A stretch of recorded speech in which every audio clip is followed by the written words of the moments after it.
Sir contract ఉద్యోగులు ధర్నా workers కూడా ధర్నాలు చేస్తున్నారు. మాకు జీతాలు పెంచాలని కేంద్ర ప్రభుత్వం ధర్నాలు చేస్తున్నారు. కొద్దిగా మీరే ఈ చంద్రబాబు గవర్నమెంట్లో ధర్నాలు చేసినా ఏం చేసినా ఆయన పెంచడో చేయడు. గతంలో ఎంప్లాయీస్ని గుర్రాలతో తొక్కించిన సందర్భం ఉంది. కాకపోతే ఏదో చేస్తాడనుకున్నాం, మనసు మారిపోయాను అన్నాడు, ఏమీ మారలా. కనీసం లోపల రక్తం మారదు, ఆ యొక్క జీన్స్ మారవు. చెప్పడం అయితే చెప్పాడు చేస్తాను, ఏం చేశాడు? ఇప్పుడు వరకు 10 నెలలు, దాదాపు 10 నెలలు దాటిపోయి 11 నెలలు స్టార్ట్ అయింది. ఏం చేశాడు? ఏం చేయలే. వాలంటీర్లకి 10,000 కాస్త 5,000 తీసేసి 10,000 ఇస్తానన్నాడు, ఇవ్వలేదు. తర్వాత అమ్మఒడి అన్నాడు, అమ్మఒడి తీసేసి తల్లికి 100 అన్నాడు, తల్లికి 0 పెట్టాడు. రైతులకి రైతు భరోసా ఇస్తానన్నాడు. ఈ 10 నెలలు రైతులకి సీజన్ అయిపోయింది, వాళ్ళకి ఎవరికి రూపాయి ఇవ్వలేదు. పోనీ ఇవ్వకపోగా రైతులకి గిట్టుబాటు ధర లేదు, వాళ్ళు చాలా ఇబ్బంది పడుతున్నారు. నేనేదో సూచిస్తాను, 2047 విజనరీ అంటాడు. ఆకలేసినోడికి అన్నం పెట్టాలి, విజనరీ ఎవరికి కావాలి? ఇండస్ట్రియల్ ఇస్తానన్నాడు, ఏమి చేయాలి? దావోస్లో బాబు కొడుకులు వెళ్ళి పోట్లాడుకున్నారు, అక్కడ 20 కోట్లు లాసు. తర్వాత ఇక్కడ 20 లక్షల ఉద్యోగాలు ఇస్తామన్నాడు. ఈ 10 నెలలకి ఒక ఉద్యోగం ఇచ్చిన దాఖలాలు లేవు.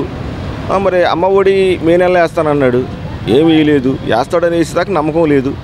దీపం పథకం అన్నాడు, ఎక్కడికో ఒకరికో ఇద్దరికో ఇచ్చాడు, కంప్లీట్ చేశాడు. బస్సు ఉచిత బస్సు అన్నాడు, ఏమీ లేదు. నిరుద్యోగ భృతి అన్నాడు, అది ఇవ్వలేదు. తర్వాత వాలంటీర్లకు ఇస్తే మంచిగా అన్నాడు, ఏమీ చేయలేదు. ఏం చేస్తాడని నమ్మకం లేదు, ఆయన మీద ఆయనకే నమ్మకం లేదు. ఆయన ఏంటంటే వాళ్ళ బాబు సంపాదించిన 2 ఎకరాల్లో ఈయన ఎకరం వచ్చింది వాట, ఈయన లక్షల కోట్లు సంపాదించాడు. ఆడు కొడుకు, ఆడు మనవడు, వాళ్ళు బాగుపడుతుంది తప్ప మిగతా వాళ్ళు ఎవరు బాగుపడ్డావు. నెక్స్ట్ ఏంటి, ఇప్పుడు కళ్యాణ్ను నాగబాబు కూడా వీళ్ళు సంపాదించుకుంటారు అంతే తప్ప దేశాన్ని ఉద్ధరించేవాడు, రాష్ట్రాన్ని బాగు చేసేవాడు ఎవడు ఉండడు. అది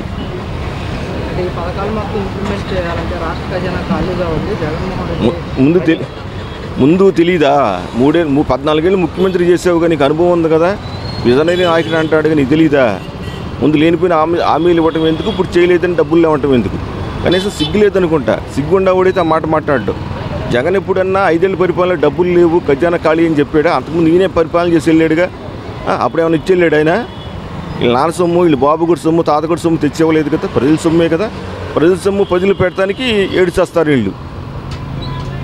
మరి ఇప్పుడు ఇలా చెప్పడం, పథకాలు ఇంప్లిమెంట్ చేసేది గ్యాప్ అనేది వస్తుంది, ప్రజలకు మరి ఏమన్నా వ్యతిరేకత వచ్చే అవకాశం ఉంటుందంట? 100% వ్యతిరేకత ఉంది ఆల్రెడీ.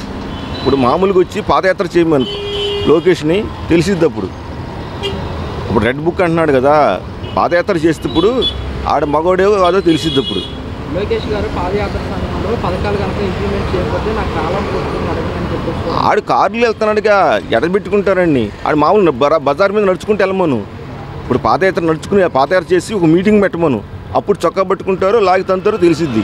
కార్లు వెళ్తుంటే సెక్యూరిటీ ఉంటే ఎవరు ఎత్తాడు? ఇప్పుడు పోలీసులు ఏం చేస్తారు? ఎవడ అధికారం ఉంటే వాడు సపోర్ట్ చేస్తారు. రేపు జగన్ అధికారం వచ్చిందనుకో అడిపోతారు, అప్పుడు ఈయన పట్టుకుంటారు. ఇది కరెక్ట్ కాదు. ఇప్పుడు అన్యాయం చేసిన వాళ్ళని కేసు పెట్టు, లేనిపోయిన వాళ్ళు ఉరికించుకోవడం ఎందుకు? చంద్రబాబు నాయుడు గారు మనం మాట్లాడుతూ వైసీపీ వాళ్ళకి పరోక్షం కానీ ప్రత్యేకంగా కానీ ఎలాంటి పనులు చేయొద్దు, వారికి ఎలాంటి సాయం చేయొద్దు అంటూ కూడా చంద్రబాబు నాయుడు గారు అన్నాడు. ఆ మాట వాస్తవమే. కాకపోతే ఏంటంటే చేయలేదంటాడు. వాళ్ళందరూ రేపు ఓట్లు వేస్తారు వీడికి.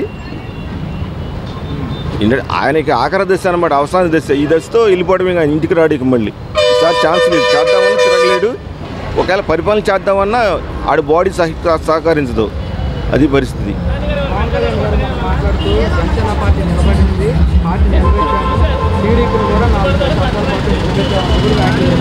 ఆడి మొఖం 12 ఏళ్ళు కష్టపడితే కానీ మా ఎమ్మెల్యే ఇవ్వలేదాడు. 2 సార్లు ఓడిపోయాడు.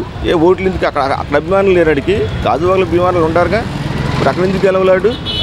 వర్మ కాళ్ళు పట్టుకుని బతినాడుకుని బుజ్జగించుకుని ఏదో చేస్తే గెలిచాడు. తెలుగుదేశం పార్టీని ఏమైనా నిలబెట్టలా. ఆల్రెడీ తెలుగుదేశం పార్టీ 42 సంవత్సరాల పార్టీ. వీడికి ఏమీ లేదు. ఆడు చూసి ఇటు ఓట్లు వేశారు అంతే తప్ప వీడికి 20 సీట్లు 100% రేటింగ్.